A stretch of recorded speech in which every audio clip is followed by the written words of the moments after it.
which is bad news for the pregnant Mallory. During a visit to check on the baby with a woman named Dr. Lapham, we learn how much Mallory is not looking forward to being a mother. She's even considering adoption, Blue Flower. On her way out of the hospital, she witnesses a woman she had noticed earlier wearing a very burnt orange tracksuit, now smashing her noggin against the glass window. Looks like the suicide epidemic has landed stateside, and although we don't see the final moment of this girl's life, her persistence and the loud crash we hear as Mallory runs away makes me feel pretty secure in putting her on the list. Mallory gets in the car with Jessica and tells her the suicide sickness is here. But that's pretty obvious to anyone not wearing a blindfold, because there be vehicles crashing and police scrambling everywhere as the sisters try to get out of there and get back to someplace safe. Although we see some explosions and plenty of crazy violence, we don't get any definitive deaths amidst the chaos. That is, until the usually cheery Jessica is suddenly overcome with a look of pure dread and falls silent as she drives her car into a kick-ass slow-motion vehicle flip. Oh, and it's a perfect 180 rooftop landing. Nice job, Jess. Mallory pulls herself from the wreckage and watches as her sister casually walks into the street, gives her one last look of sadness, then steps in front of an oncoming garbage truck. Man, now Cuba Gooding Jr. is gonna get away with murder for sure. Mallory is left alone as more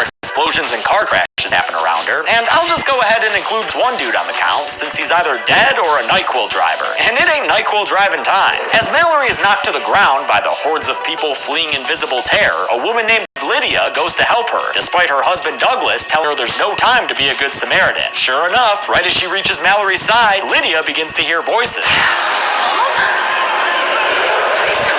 Mallory is helped up by another dude, Tom, as Douglas watches through a window, his wife Lydia climb into a burning vehicle and die in the ensuing explosion. Man, I can't believe Lydia did that. Tom and another woman, Lucy, help Mallory get to safety inside the home of Greg, a character played by B.D. Wong, who's not a little prick like Henry Wu. They join a sizable group of others seeking shelter, including a sweet-looking older woman, a rapper who's got beef with Eminem, and an employee of TS motherfucking A. He handles shit. After briefly entertaining the idea that this be some kind of bio-warfare attack, they realize that all these suicides going on are actually resulting from the victims having seen something. If you look at it, it makes you crazy or it makes you want to hurt yourself? No, it makes you kill yourself. Either way, better break out the blackout curtains right about now. After the TV signal joins the phones in going down, Tom tends to Mallory, who tells him about her sister's suicide, as well as what that Lydia lady was saying before she died.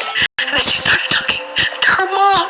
That woman was my wife, and she wasn't talking to her mother. Her mother's been dead 10 years. Don't get too intrigued by that aspect of these monsters, though, because it's one of many things this movie doesn't bother exploring further. Later on, while Mallory and her bun in the oven are enjoying a prime sleeping spot, safe away from the spooky shadows outside, the movie briefly flashes forward again to her, boy, and girl rolling on the river. But nothing really happens in this flash forward, and honestly, I think it's pointless for this movie to have two timelines like this. It kind of takes away the storyline in the house, knowing where Mallory and these kids are going to wind up. When the movie jumps to the past again, we get a purge-like pickup of 5 bodies to add to the count. Victims who apparently weren't able to make it to Greg's porch, and instead died outside his very cozy-looking house. Damn, that place like a comfy cottage on the corner. It's been a few days now, and a radio broadcast is telling survivors what to do and what not to do. As long as you don't look at those things, you should be fine. They hear a knock at the door, and after Mallory takes a defensive position with Douglas's shotgun, Tom agrees to let the woman pleading on the other side of the door inside the house. This woman, Olympia, is also pregnant, which is bad news for the group since they're already low on food supplies. Right,